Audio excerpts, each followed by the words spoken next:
Now I introduce the latest product innovation from Wolfangel, which is the spray progress display.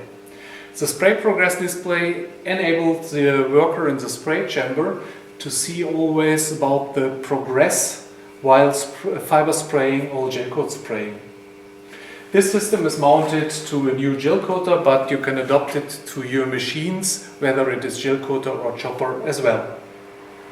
The system itself consists of a control box, power switch. The machine itself is running if it is switched on or off, doesn't matter anyway.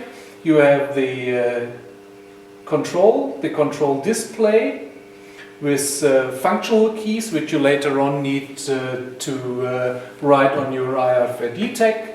You have a mold switch which allows you to choose between the 10 molds which are already integrated to the PLC, and you have a quantity counter which allows you to increase or decrease the resin or gel coat quantity shown here. We have a 160 mm pneumatic operated display. The advantage is that we do not have to discuss about explosion safety or something like that.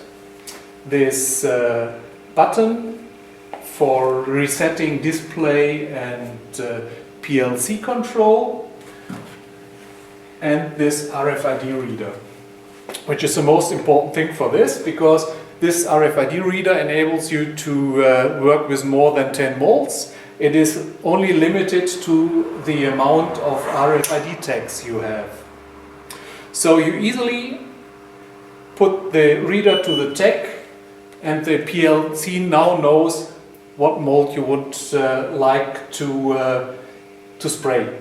So if you fix this to your mold, for example with a screw or by glue, you always have it with your mold. You move your mold to the spray chamber, just put the reader to the tag, and the machine knows what to do. Now the worker in the spray chamber starts to spray the gel coat. I will now show what happens. So in this case you see the display as well, the display in the spray chamber, and the display from the PLC changes its color to red because up to now he hasn't sprayed enough gel coat to the mold. So he goes on. For now he has reached an amount of approximately 50%, still red. When he goes on with applying the gel coat to the mold, it changes from yellow, which is close to the 100%, to green when he achieved the 100% amount. So he now knows that he applied the amount of resin, fiber spraying or gel coat, what he has to. The only thing he has to do himself is the responsibility to spray it equal and not in some corner, and that's it, to have a good spray pattern.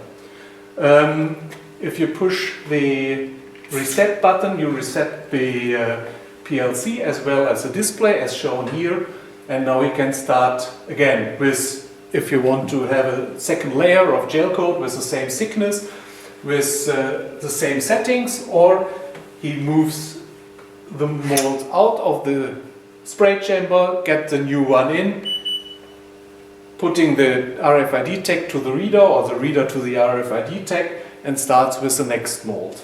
That's it, very easy, and allows you to save a lot of material while using the system, because it is not the responsibility of your worker to determine it is enough now or it's not enough. It is a machine saying it is enough now, and that's it.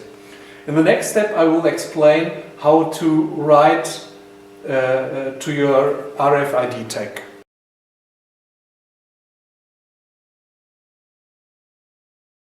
Now I explain how to write data for a new mold to the RFID tag.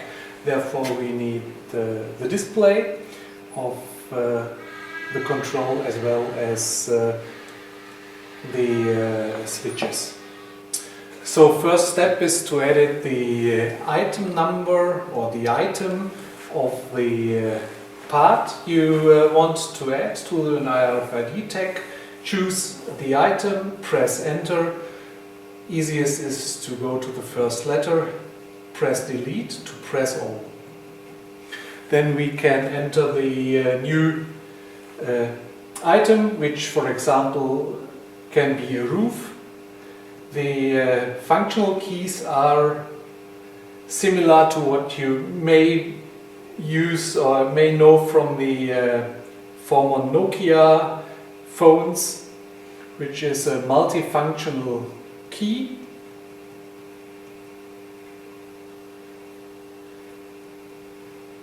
So we now enter the item, press enter again, and now choose the amount. You can either choose the amount by entering the quantity as a figure, or use the quantity button here. So we, for example, say it is 3.5 kilos, and now we have 3.525. This is because of the stroke. We have always to add or reduce by the amount of one stroke. So we now entered all the data we need to write to the RFID tag. Take the RFID reader, press the F1 button to write on the tag, take the new tag, hold it to the RFID reader, and programming is done, so that you now can start with the mold. That's it, easily done, and this is the same you have to do for each RFID tag.